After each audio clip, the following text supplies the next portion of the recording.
ऐसे कई क्षेत्र हैं जिसको लेकर आज भी समाज के लोग अवधारणा देते हैं कि यह केवल पुरुषों का क्षेत्र है।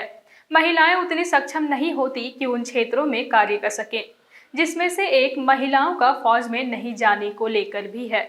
लेकिन इस अवधारणा को तोड़ते हुए 2010 में भारतीय सेना में पहली बार एक महिला जवान को शामिल किया गया। पहली बार महिला जवान के तौर पर शामिल होने वाली पहली महिला शांति तिग्गा थी, जो कि उस समय 35 वर्ष की थी और 2 बच्चों की मां भी थी। पहली महिला जवान शांति तिग्गा पश्चिम बंगाल के जलपाईगुड़ी की रहने वाली थी। वह उरांव आदिवासी परिवार से संबंध रखती थी।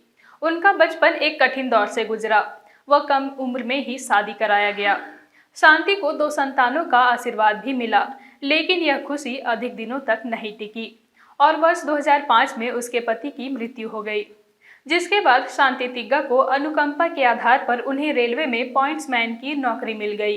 5 साल नौकरी के बाद उन्हें भारतीय सेना में जाने का मौका मिला। शांति तिग्गा बचपन से ही सेना में जाना चाहती थी, क्योंककि उसके कई रिश्तेदार पहले से ही सेना में थे।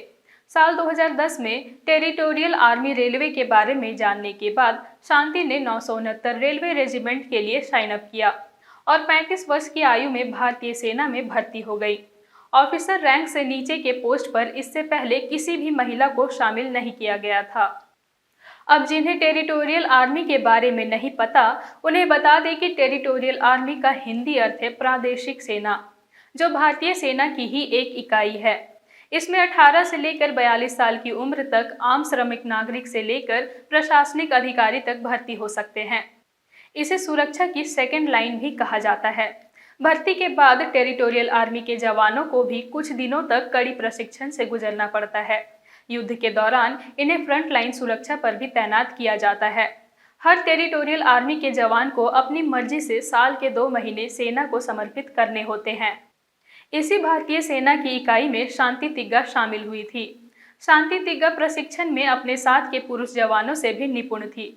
यहाँ तक कि उन्होंने आरटीसी में फायरिंग इंस्ट्रक्टर को भी प्रभावित कर दिया था। शांति ने अपने गन हैंडलिंग स्किल्स से मार्क्समैन की पदवी हासिल की। उनके इस अद्वितीय प्रदर्शन के लिए तत्कालीन राष्ट्रपति प्रतिभा पाटिल ने सम्मानित भी किया था। शांति तिग्गा के सेना में शामिल होने के बाद सब कुशल प्रतीत हो ही रहा था कि उसके जीवन ने एक अलग मोड़ ले ली।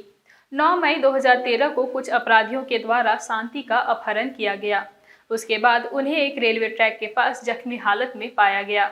आंखों पर पट्टी चढ़ाए उसके शरीर को एक पोल से बांधा गया था। उसे तत्काल अस्पताल में भर्ती कराया गया। इसके बाद पुलिस जांच शुरू हुई और अस्पताल की सुरक्षा भी बढ़ाई गई। लेकिन इसके बावजूद 14 मई 2013 को उनका शव अस्पताल के ही शौचालय में लटका हुआ पाया गया। शांति के परिवार ने जांच की पुरजोर मांग की, लेकिन जांच में कोई सबूत नहीं मिलने से इस रहस्यमयी मौत को रहस्य ही रहने दिया गया और उसकी केस को बंद कर दिया गया।